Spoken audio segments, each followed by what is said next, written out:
Alright, good morning everybody. I've been away a while. It's a long story, but I'm in a bit of a life transition at the moment and life is getting in the way. However, today I thought I would do a video all about eBay flipping and if in 2024 it's worth your while and worth your time. So my plan for this video is I have purchased a deck. It's sat there in a box, and what I'm going to do is I'm going to tidy up and service it. It doesn't work. It was sold as not working. I'm going to tidy up, service it, time myself as to how long it takes for the whole process, and then what we're going to do is we're going to take some nice photos once it's all finished and completed. We're going to list it on eBay, and then we're going to see what it sells for. Now I start all my eBay listings at 99p, and I think that's fair because that kind of gets the correct value for this deck. And otherwise I could list it for probably a little bit higher, and then you're sitting waiting, and then you've got another deck sat in the workshop or wherever you've got it. So this video is going to be about flipping cassette decks on eBay in 2024, which by the title, when you think about it, shouldn't really exist. I know, I mean, are people still spending money on cassette decks? I think so. I had a guy around here last night, picked up a deck that I'd repaired. He also brought another deck, and he kind of caught the bug. So I think that there is space and a market for it. So the things I need to talk about really, first of all, is you need to buy yourself a deck. My top tip for this is buy a deck that you are comfortable repairing. Don't buy some high-end fancy deck that you've never seen in your life, because it might take you days or weeks to fix it. So I am very au fait with Sony 611s, 661s. I've had a lot of videos on my channel about fixing them. This video is probably not going to be too much of the fixing. I'll probably put it on fast forward. But it's more going to be the process and the time it takes and what you need to do it if you're considering doing this in your own time or even as a business. I don't know. So, what do you need? Got a deck. You need the basics. Is probably going to be a screwdriver, a flat-headed screwdriver for adjusting your pots and stuff. You're going to need a mobile phone with Spectroid on it, which will be for testing the speed. You could do the levels off the front of the deck if you wanted. I'm not going to do that, but you could adjust the levels off the front of the deck and using your own ears. So you don't necessarily need an oscilloscope. You're probably going to need an amplifier to plug it into, because that way you can know whether this thing is working or not working. And outside of that, maybe you need a soldering iron and a place to work. Off the top of my head, everything else you could probably get away with not having. They're a nicety. Some IPA, something to clean things with is another one. And the last one's going to be your belts. So for any kind of servicing, I always have these belts in stock anyway for this. This is my bread and butter, these decks. But it's always wise to get a belt kit. I always recommend Deck Techs. Deck Techs, please get in touch and give me free things. I have to pay for these. I do pay for these, not sponsored, anything like that. But they are the best. I always say they're the best. I think I bought this at like 3 o'clock yesterday and it came today. I would always have the service parts available so that it cuts down your waiting time and the queue of whatever you've got on your bench or on your deck. So I have pinch roller, I have belts, and after that it's going to be manual repairs, manual calibration. So there's not really a lot to change. I haven't actually seen this deck. As you can see, it's still wrapped up other than the eBay listing. So I'll open it up. I'll take you through how I look at it and what I'm looking for. The main thing when I'm buying them is cosmetics. You can't really repair cosmetics. You can replace missing parts, missing knobs, things like that. But big scratches, really messy decks, they're covered in dirt and scratches and the paint's worn. You can't repair that. That could be the best sounding deck in the planet, but who's going to buy it if it doesn't look nice? So that's a big consideration. The second one is wherever you're buying these things from. So some people, because I'm quite lucky, I have the channel, some people do get in touch, but I'm generally limited to buying off eBay for things that I just fancy buying. So have yourself a search alert up. Sometimes decks do come up with quite a low buy it now price, so you can get a search alert straight on your phone if you've got your phone next to you and get it bought and get it delivered. Ideally for these things, it's probably going to be about a tenner for postage. I think parcel force I pay about 12 quid. It's gone up now. It was 11.70 last time I looked. But you're also gaining a box when you buy the deck. So if you're selling it on eBay, you also don't have to worry about packaging, which can be a pain. realistically, I'm going to fix this, repair it, service it, put it straight back in the box, and then, you know, I'm saving on everything else. So my bare minimum postage price is going to be 12 quid, because I always use Parcel Force. I don't particularly trust Yodel and things like that. I've had no problems with them, but other people have. It's very dependent on the location and the situation. So I always go Parcel Force, and it has a great tracking system, etc, etc. And the final things you're going to need is some oil, which slug slime, you get them in the little syringes. Let me just grab one. These things, I think they were 4 quid. What's this, Parts Master, it says on it. I have no affiliation with them, but I use them because you can get these into the motors and whatnot. I think they're a £5 for 2, and they last for forever. And aside from that, I've got some grease, some lithium grease. This is a quite expensive one actually for the tin, but you can get lithium grease from anywhere for relatively cheap. So your initial outlay, I would suggest an initial outlay for all that stuff, probably going to be about, what, 20 quid, 25 quid.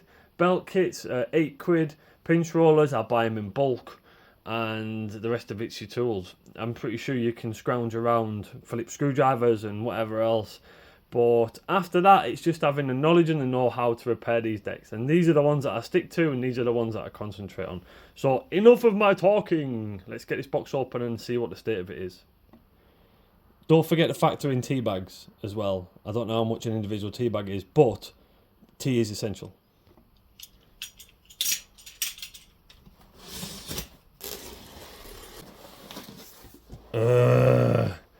Packing peanuts.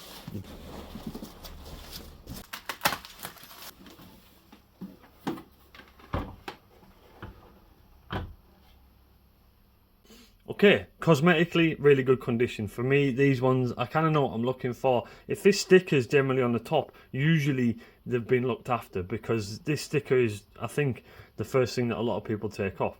Here's what I'm going to look for when I'm looking at these decks.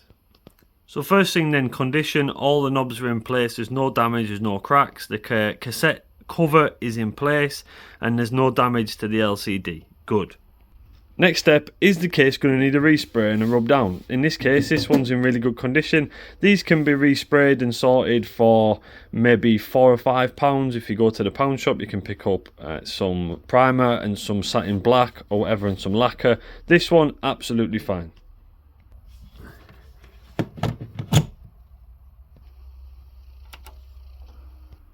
So we're powered up, no missing pixels on the screen, happy with that. And I know from experience, one of the biggest faults with these is the door doesn't open. So there's one thing, so I know one of the belts is okay.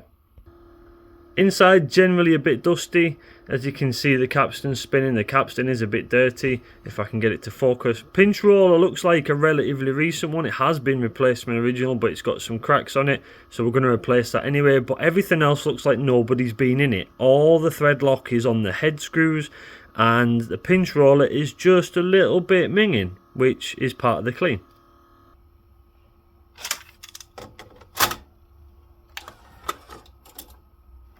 It's also detected that it's got a tape in, and it's spanned the rails a little bit, so I know the motor's kind of working. We don't have any play, nothing's playing. In fact, nothing on that side is actually doing anything, which is interesting. Let's turn the timer off. It is detecting that a tape's in play. Ah, so it does work. So maybe it's a bit of a logic button needs cleaning then. And it plays, and we have levels. So I'm not entirely sure what the actual fault is with this. I'll have to refer back to eBay. Levels is the left and right equal. The left level seems to be a little bit higher, but this could be my rubbish tape. So let's turn it over. See if it does it on the same side. Yeah, left. I'd say it's a tape. I think left is a little bit better. I do have some tapes that I know are absolutely equal. This one I'm not entirely sure that the levels are 100% correct on it. But either way, let's carry out that service, do the preventive maintenance. But in all honesty, without referring back to the eBay listing, this actually seems alright. So maybe we got lucky. Buttons seem to work. Calibration won't work because it's not recordable tape. So let's take the cover off and have a look inside. Remember, what was the fault with this, and it says there, item description, Sony cassette player owned from new, service prior to its retirement, which makes sense because the pinch roll has been changed, new motor fitted but still noisy, logic controls intermittent malfunction, as such reluctant sale for spares or repair. Okay, so the logic buttons on the front, they're all just little switches. We could give them maybe a bit of a contact cleaner. Hopefully we don't need to swap them out, but we'll have to have a look. Motor fitted but still noisy, so let's test that as well. We'll have a listen to this motor. One thing I would recommend to speed things up is get yourself a nice little screwdriver, and then it just makes your life a bit easier.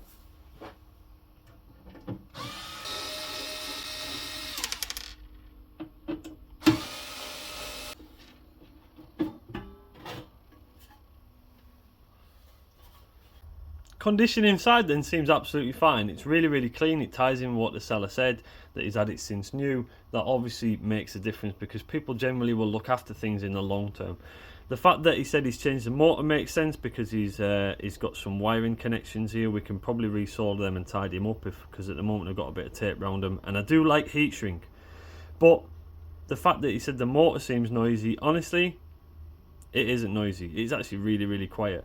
On these decks, the motor's constantly running when the power's turned on, so if you have it in a cupboard and you leave it turned on for a couple of days by accident, it'll just run. Multiply that by 20 years or whatever the age of the deck is, and that motor will eventually fail. So he's obviously done a little bit of the hard work. Now, I'm not saying I don't trust the servicing, but this servicing could have been done years ago. And looking at the colour of what that capstan shaft was when we looked inside the transport, it probably needs a good clean anyway. So this will come out. What I like to do with these decks, and this goes back to knowing the deck that you're going to work on, I will do the pinch roller, I will do both belts, and I will also repair the rotary encoder, because generally the rotary encoder on these is a point of failure for the doors, so it's good for another 10-20 years, whatever it is. I also like to look at the solder connections on the head plugs because they're a bit rubbish, and the solder connections over there on the RCA plugs. But again, each thing is 10 minutes to do the solders, and it'll probably take me about 20 minutes to disassemble this and reassemble it. So let's crack on with that.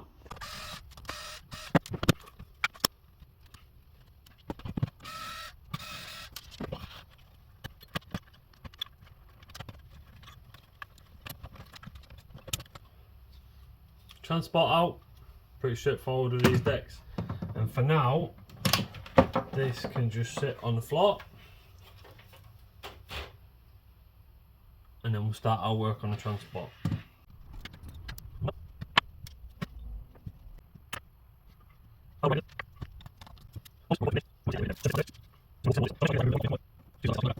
And then for now we're going to take this rotary encoder off, which involves a little bit of desoldering as well.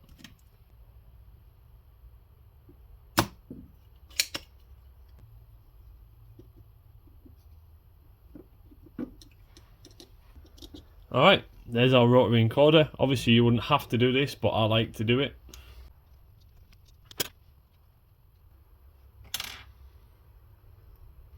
Okay, that's our rotary encoder disassembled then. I do have a video detailing a little bit more information about this as to why. I think it's called Dead Door or something if you look on the thumbnail. But this is just a rotary switch, and it gets mucky over time, gets oxidization, and it causes issues with... This is kind of how this particular deck works out what mode it's in. So if yours is stuck in a mode and it's going a bit crazy, this is usually the issue. Great example as to why I like to do this. Absolutely disgusting. Cool. One rotary encoder fixed, cleaned and sorted, so that can be resoldered back into place. I like to screw this into place first before we do the resoldering, so that it doesn't break the connections.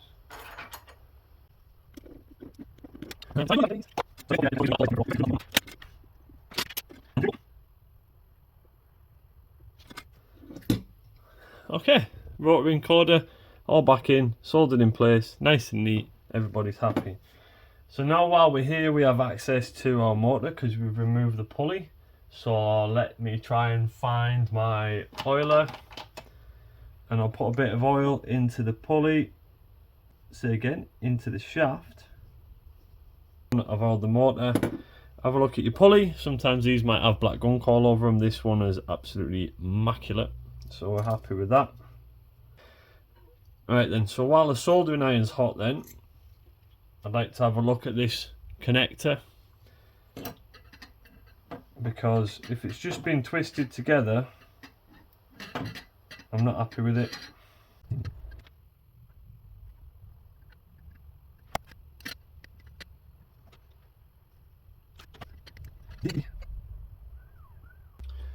Alright, I'm happy with that. A little bit tidier, wiring's all done and correct. On these in particular, these little black things are actually sensors, and I just like to give them a cursory clean.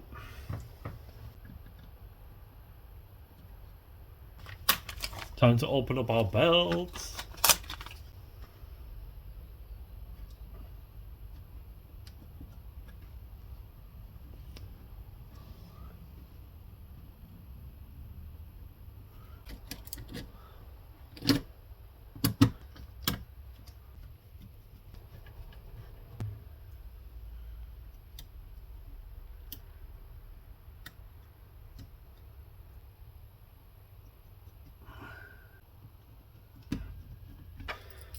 Not forgetting to pop our secondary belt on, which is currently sat on them 2 pins, which is just down in there. I'm just gonna, if you can see, the pulley is there and the belt's sat on 2 pins there. I'm just gonna pop it on, and now it's sat on the pulley. If you can see there, now it's sat on the pulley, so that's good. Everything's all aligned. So next is to clean out the capstan bushing. I like to use pipe cleaners. They are, I don't know, not a lot of money for a pack of pipe cleaners. However, they do generate a little bit of fluff, so you kind of got to defluff them before you use them. Use this to dry it out. That is why. That's what was inside. And then we're going to oil and oil.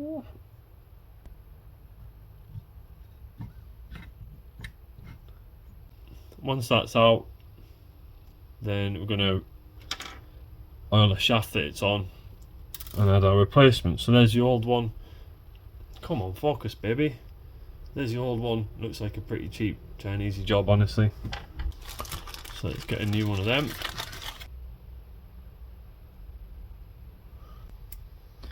And that just clips in place.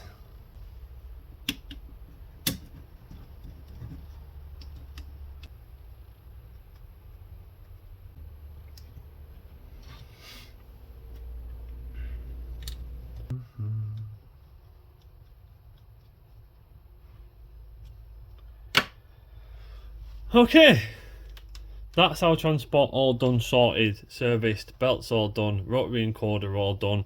Someone had over tightened the screw down here, and because these screws go into plastic, it just spins, so a little bit of PTFE tape on there ensures you get a nice good contact, and it's holding these wires as well, so it's always good to make sure that those screws are pretty good. So let's get this back into the transport, get it hooked back up, and do a little bit of testing and see what happens.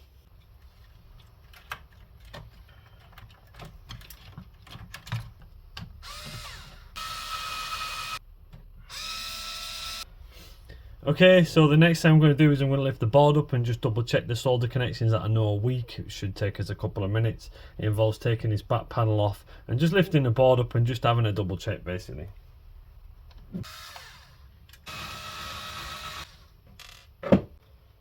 Right, so what I'm looking for on the board now is any dry solder around the RCA connectors, or any dry solder around any of the plugs that see a little bit of movement when people are servicing it. But this one actually seems absolutely fine. Someone's already repaired that one, which is good. And our record head is this one up here. Yeah, that's also pretty good. So no problems there.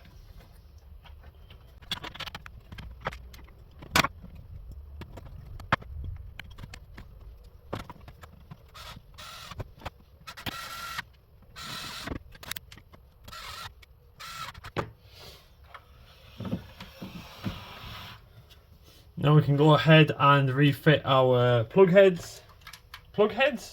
plugs. Now that I know that the connections are good and aren't going to disintegrate as soon as I push anything into them, which is 1, 2 and 3. And I like to refit these cable connectors as well. So the buttons on the front are on the back of this panel here, so it's just a case of removing the 2 ribbon cables, some screws, and then the whole thing just lifts out.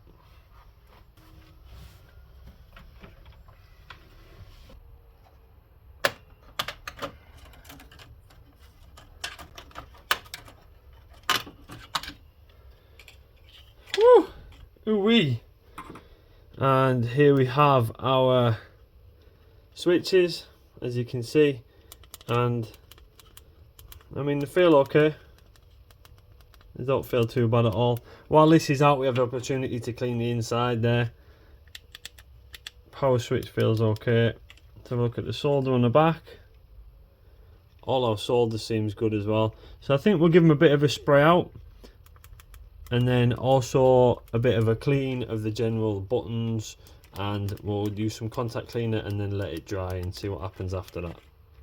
Right then, all rebuilt. I did take an amazing video of me kind of playing the keyboard as those buttons were getting cleaned by our contact cleaner, but unfortunately for some reason it didn't save. But we're all rebuilt and we're all in, and the buttons seem to be working as expected now. It's already rewound, so that's not going to work. Fast forward, play, pause, pause, pause, pause, pause, pause, pause. Okay, I think we're good, but it's only been drying for about an hour, so if we do get any errors, then, you know, we'll maybe look at that again later, but I'm pretty sure it was just a cleanliness issue. Right, speed testing, speed tapes in, let's go. Our ceramic screwdriver's in the back of the motor ready to go. And here's Spectroid, as you can see, that's detecting my voice, and the little blue number at the top right corner of your screen that's jumping about all over the place is hopefully going to be steady on a speed when I press play. Are we ready, clocks? So we're playing now, let's listen for the speed. Very low, that should be 6.3. That's 5.6.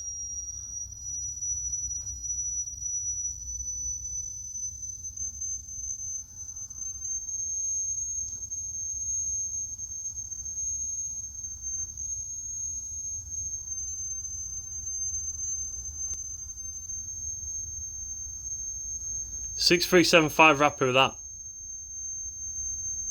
Speed done.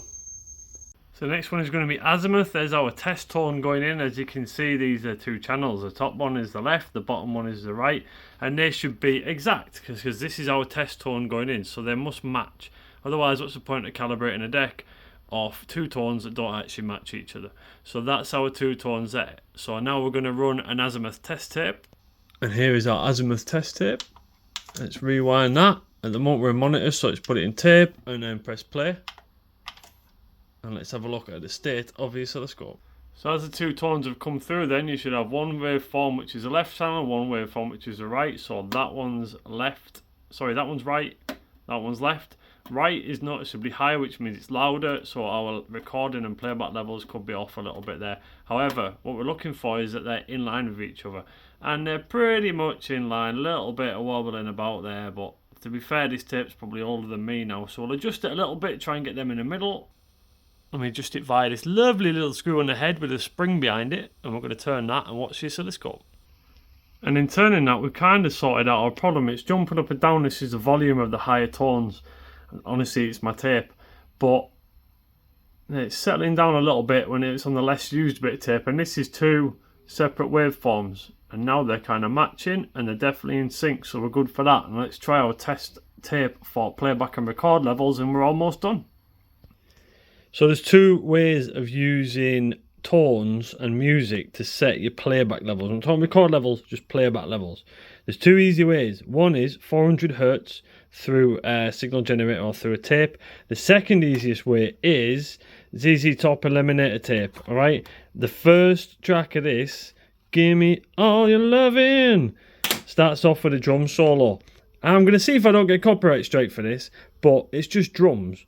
So if I press play now, you'll see that all we've got is dum dum dum dum dum dum for a couple of seconds, and you can usually tell by these levels how accurate it's playing back. From this tape, for me personally, this works a treat. Look at that. I've got to stop it before the guitar comes in. So we'll try that again. I'll demonstrate again. Let's watch them levels.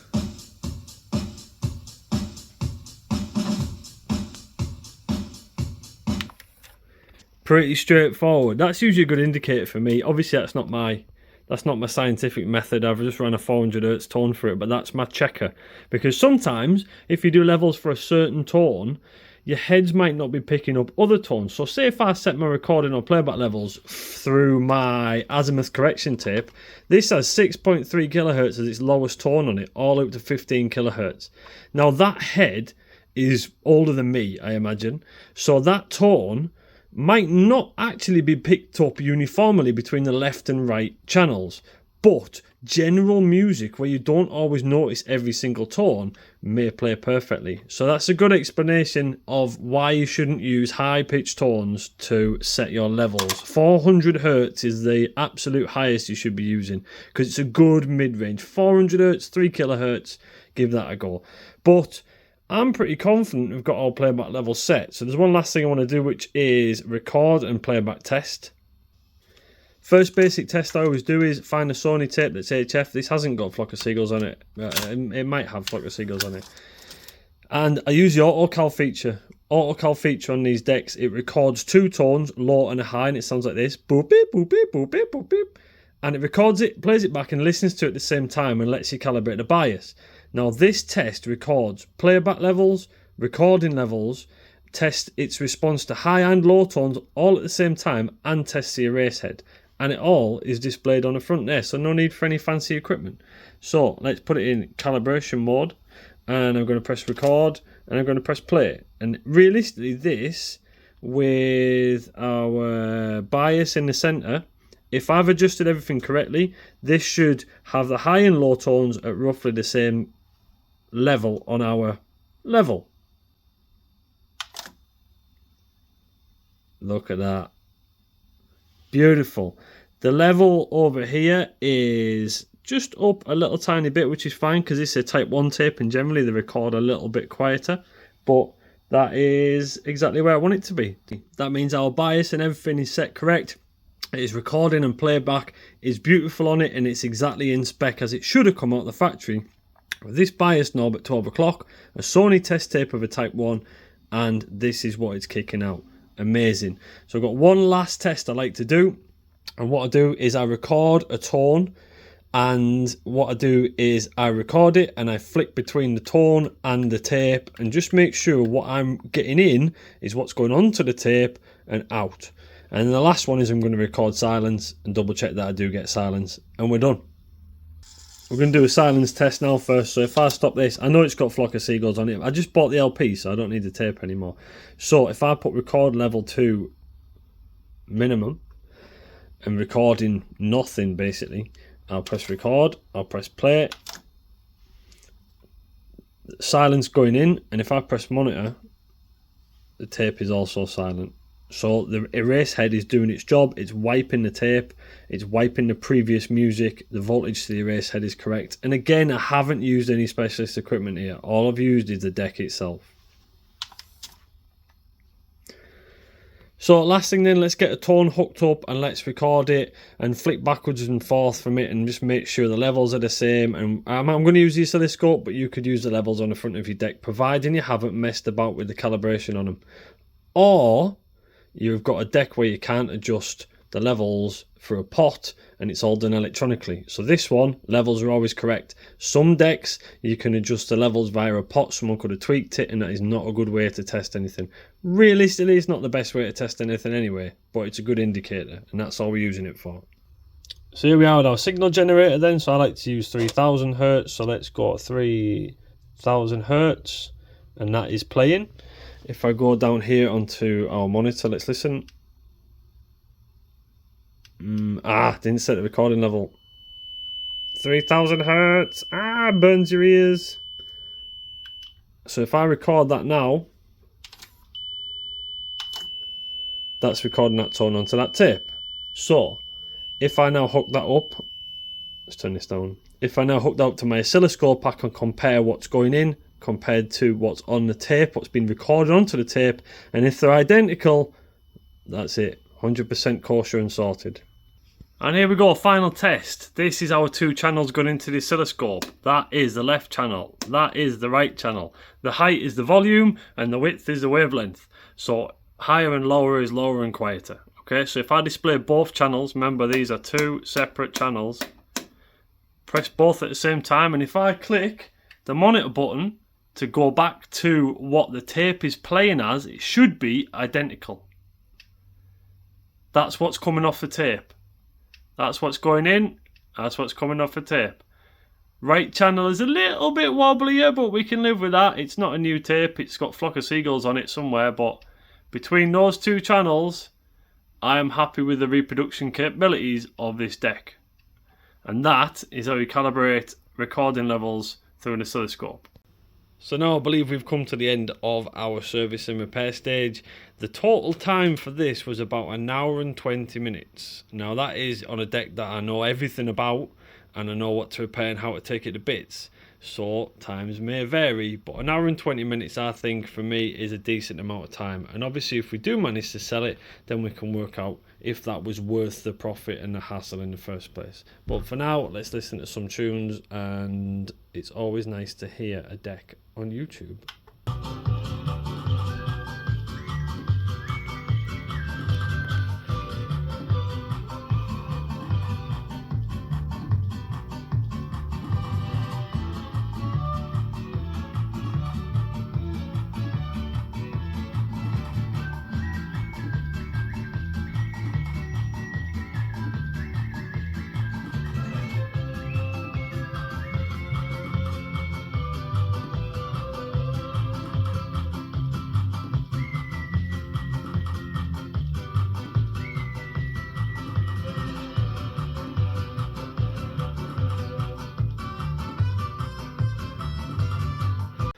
So one of the reasons that I wanted to make this video is I actually listed and sorted out 3 of these decks on eBay. I put them on my eBay account. There's my positive feedback, and there are the prices.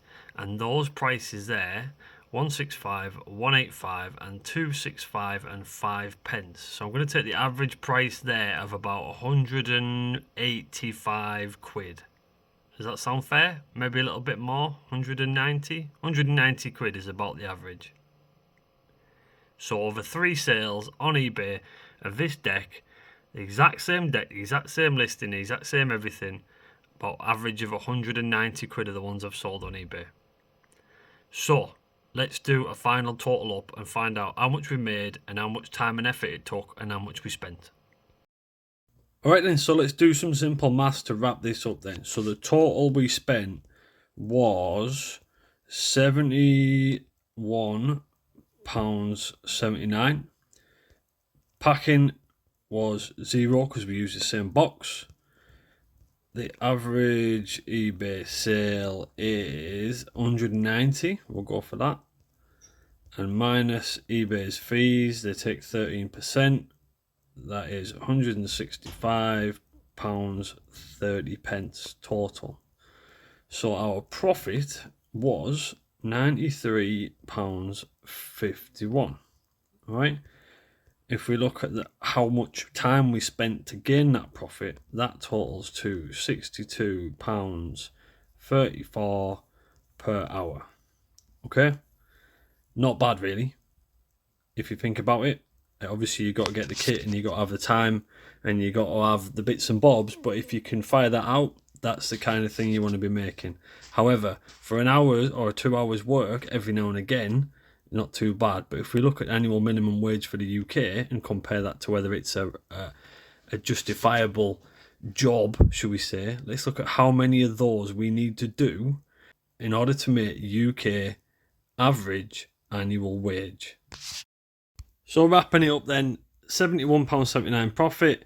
if you wanted the annual wage average of the UK of 34,963, you would have to do this 487 times in a year. That's 10 a week. Now, when you look at the hourly amount that is made, it's about £61 an hour. That's a lot of money. That is a lot of money. If you're getting paid that by somebody to just do a job, then obviously that's great. But 10 of these every week, I'm not sure that's going to be possible. Are you going to be able to find 10? Are you going to be able to find 10 decks, turntables, CD players, whatever, that's going to get you enough profit to do this 10 times in a week? And you got to sell them 10 times in a week, unpack them, and successfully repair them. So whether that would possibly net you that average wage, I don't know. If you did 5 a week and you earned, what's that, about 17.5 grand a year, I think if you had commitments, you'd struggle with life. But there we go. There's a little bit of maths on the end there. I think it's good for a little bit on the side, for a bit of beer money. Honestly, most of my profit goes towards buying more decks. I don't know about anybody else's, but it's just a little bit of money on the side that ends up getting spent on the next thing, some more spendies. But that wraps us up. So if you've enjoyed this video, it is a little bit different this time. Hopefully you've liked my little adventure. Yes, I used average sales prices of ones I'd already sold in order to make up my eBay prices. I accept that, but I don't think this particular deck is actually going to end up on eBay. As I've ended up doing this during the day today, I've had people messaging me off eBay and it'll end up selling somewhere else. So maybe I'll make a little bit off the old 13% eBay fees, but then I'll get stung for PayPal fees. So sometimes you just can't win, can you? However, there we go. I wanted to use at least a figure that is of some historical significance. Anyway, if you like this video, please drop a like and subscribe. Any comments are always welcome, particularly if any of my maths haven't worked. I think my maths is alright actually, but it could be wrong. Anyway, see you on the next one. Thanks for watching if you made it this far, and peace!